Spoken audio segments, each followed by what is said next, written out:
يعني ما كانش ليها، هو بيتحدث مع ياسر لسه في كل الأحوال. إذا آمنتم كما أؤمن أن من رحل ونحتسب شهيدا عن الضباط لكي لا يروها مذبح. كانت ال 48 يوم شغالين من نار تهيئة للمذبح. هكذا نحن على يقين. ولما الناس 48 يوم لم يفلح في انه هو يخرج باي حاجه عنيفه من المعتصمين،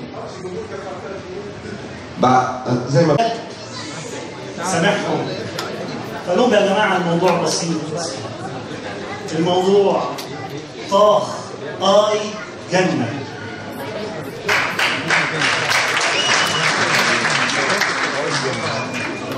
فهذه الليلة كانت مذبحة المنصة، وكان هو من الشهداء بفضل الله. في يوم رابعة رأينا الشباب يقف صامدا بصدر عار من الأسلحة إلا يقينه بنصر الله عز وجل. لم ننسى أشلاء الشهداء وصرخات الأطفال. 5 سنوات لم ينسى العالم، حتى وإن أراد أن يظهر لبعض الوقت غافلا لم ينسى الرصاص المصوب جوا وبرا ممن كنا نظنهم حماتنا. 5 سنوات والقتلة يسرحون ويمرحون بلا محاكمة، بل إن الأدهى أن من وقعت عليهم الجناية هم من يحاكمون وتنهال عليهم أحكام الإعدام والمؤبد.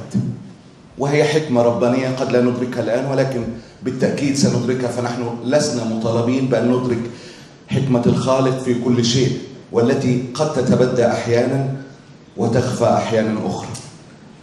بسم الله الرحمن الرحيم. عبد الرحمن فتحي محمد خليل. احنا كنا حضرنا في رابعة في وقت الاعتصام من أوله دفاعا عن الشرعية وإسقاطا للانقلاب العسكري الذي قام ضد الرئيس الشرعي الدكتور محمد مرسي. احنا بعد 5 سنين من المجزرة لازلنا صامدين ثابتين، بنوجه نداءنا لكل الشباب في كل الأماكن إن هم وقود هذه الثورة وهم أمل هذه الأمة، رغم القتل وأحكام الإعدام والتصفية خارج نطاق القانون والمعتقلات سيئة السمعة، إلا أن الشباب ضرب أروع الأمثلة في أنه هو يظل ثابت على مبدأه وصامد رغم التعذيب الممنهج ضده، رغم الغلاء وارتفاع الأسعار.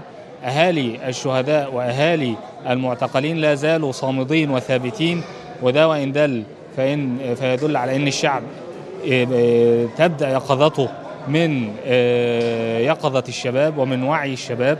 بعد 5 سنين الشباب هيعود مرة أخرى، هيعود ينهض بالأمة، هيعود يقيم المجد ويعني يسقط الانقلاب ويسقط الحكم العسكري الذي دمر البلاد على مدى السنين 60 الماضية، ويبدأ عهد جديد من النهضة والحرية والعدالة داخل مصر.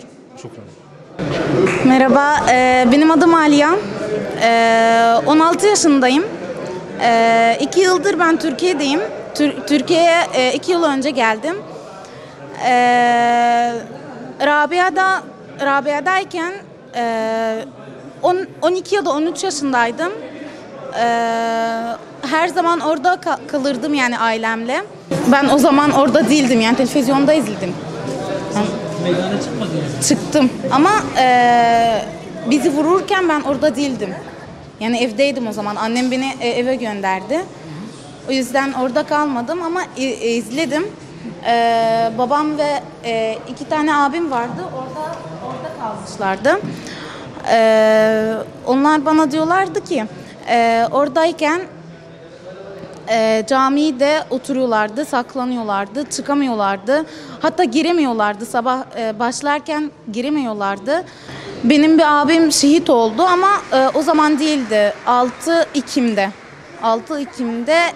2013'te şehit oldu. Ben orada değildim ama abim bana anlatıyordu.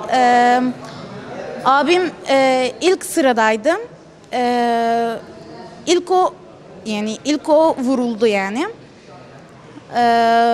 Abim ikinci abim yani. O onu taşıdı, hastaneye götürdü. Tabii yetişemedi. Saat 12'de kaybettik abimi. Benim haberim yoktu yani, sadece abim vurulduğunu haberim vardı. Sabah annem gitti. Ondan sonra öyle öğrendik yani şehit olduğunu.